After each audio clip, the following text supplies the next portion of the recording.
April 19, as you can see here, and the rates are live.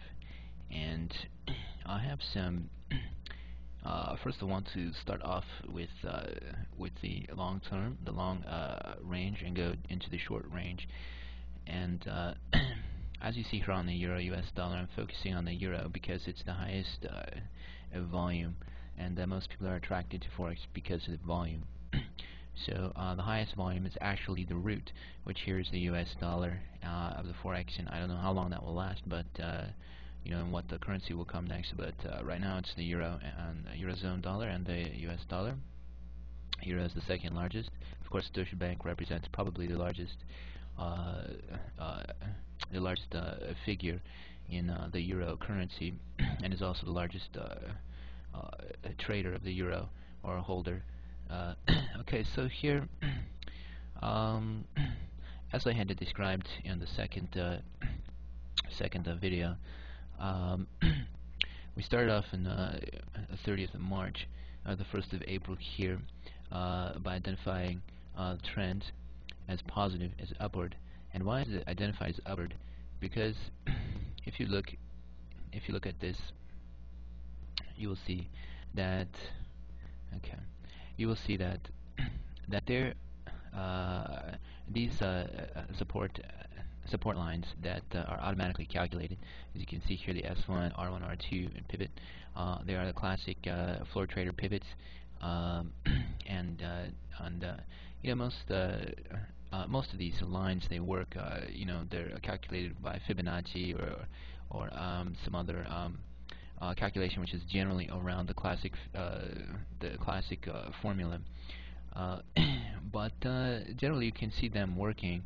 As you can see here is the resistance line, or R1, or S1, support line, that was used, and then the next time the pivot that was sort of used, and then here it was used. And so what's happening is that it's generally a fitting every 24 hours is fitting into this formula. And why is that happening? Is because Deutsche Bank, which is a trader itself of currencies, you know, to stimulate traders and stimulate currency trading, you know, it needs to be supportive of methods that are accessible to individuals, accessible to large populations of people. And so these pivot lines are, even though the largest banks are moving are trading the currencies and have the ability to create any you know, any shapes they wish with the currencies, they are respecting or how to say, promoting and condoning the use of these simple formulas, like a support and resistance, so traders can use them and basically follow the trend, like Wall Street follows the trends. So here we have support. Here we have resistance lines. Here it was met on the third resistance line, and then on the next day it was met on the first support line. And the method I use to identify trends is actually using the support and resistance lines. So if you start here from April 1, first you will have the first support line, and as I had noted in the second video, the video before, is that you see here is a trend line, and the trend line is not violated. But if I put on the same time range, here a resistance line that was hit and a resistance line that was hit, okay, put in a price, then you will see what happens. What is hit, or what is the rate going towards?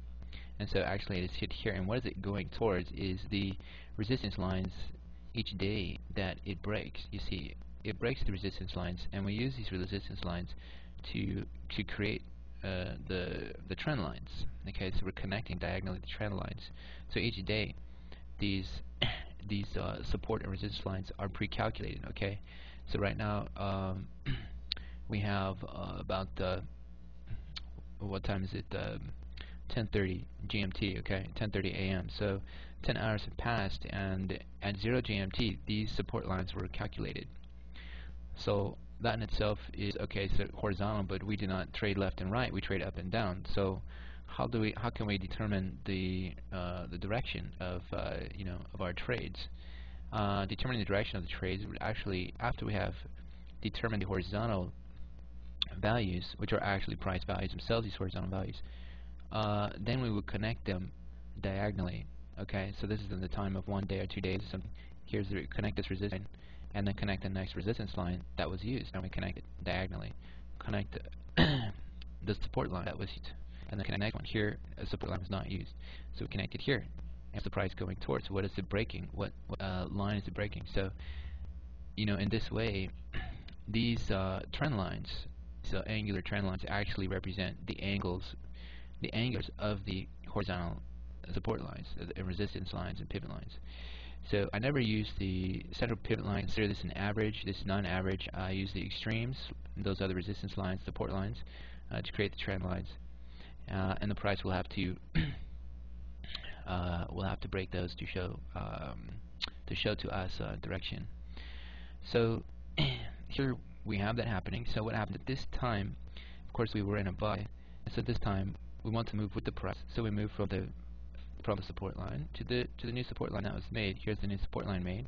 So we have a new diagonal, and then we move this, the new resistance lines that were made, and we have a new line for the resistance. Now, if this is moving up, actually, you don't have to make a resistance line if you don't want. This is a symmetric calculation. So the resistance calculation, or the resistance support violation, is the same as the resistance violation. So to break a resistance line is the same as to break a support, or to break a support line the other way. So if you're in the upward direction trying to buy euro, you only need to concern yourself with this value, because that means that it's not time to do that anymore. It's not time to buy euro. So what is happening here is the same thing. It breaks the diagonal value, trend value, which is actually these two resistance lines, these two horizontal resistance lines connected together. But this is how we make a trend, or geometrize, diagonally geometrize the support and resistance lines. So we have continued breaking here, and the other dynamic, the other feature to look at this, or to note about this, is that as you are watching this happen, the resistance lines are breaking, but what is not happening? What is not happening is the support lines are not being broken. You see this? All this white space where the support lines are not being used. They're not being broken. Nothing's happening with them. So in that way, you can measure, if each of these was a type of a tab, or tabulate. You can tabulate what direction this is trying to tabulate in, by what on the large scale, on the long scale, with how many support lines it uses. Consider these tabs, and which tabs are they using, in other words.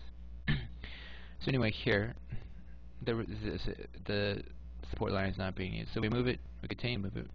Now support line is used here. Okay, so we would connect that and see what's the new information, what's the direction of this, and then we have a new connection here. So what is the direction? Again, you see the diagonal value of these horizontal resist lines. We're projecting a trend, and as you see, the rate did use the value, the diagonal value of those horizontal resistance values. So in other words, these horizontal pivot lines are not just for horizontal values; they're actually for projected diagonal resistance and support, which makes sense if you think about it, because the market is not horizontal. The market is angular, and but the easiest way to express that is calculating these horizontal values. For most people, is easy. So what happens is, here there's a break, and when there's a break, the way I indicate a change is that this is no longer needed. It's really no longer needed. It will be used as support, and it will be used as the new resistance. So we don't need this. This is used as the new resistance. We enter a sell here, and you see that it was used as resistance, and we would connect at this time. We would connect the new resistance lines. Okay, so this is used as resistance. The new resistance on this day, the resistance line was used. There's a pivot. Resistance line used. Resistance line used. And you see that it does obey it. You see the next day obeys that resistance line, and it continues in the downward direction, which is what we had planned. So, and I say the market is like gravity. The euro is, this forex is like gravity, and gravity can bend light. It can. So, what is happening essentially? What is happening, or what happened here in the last couple of days, 3 or 4 days, is that we had a downturn, and the rate now is at 45.6, trying to break the 23 point percent Fibonacci line, going up to 38%, and also trying to go through that pivot. But we started the uptrend at 1.415, 1.410. We started here, I think, was the break, and at this time it was April 1. Okay, and when it broke, it took 2 weeks. Okay, it took 2 weeks to change 300 to change this much, which is around 300. Okay, 300 basis points. But it took 3 days to change 300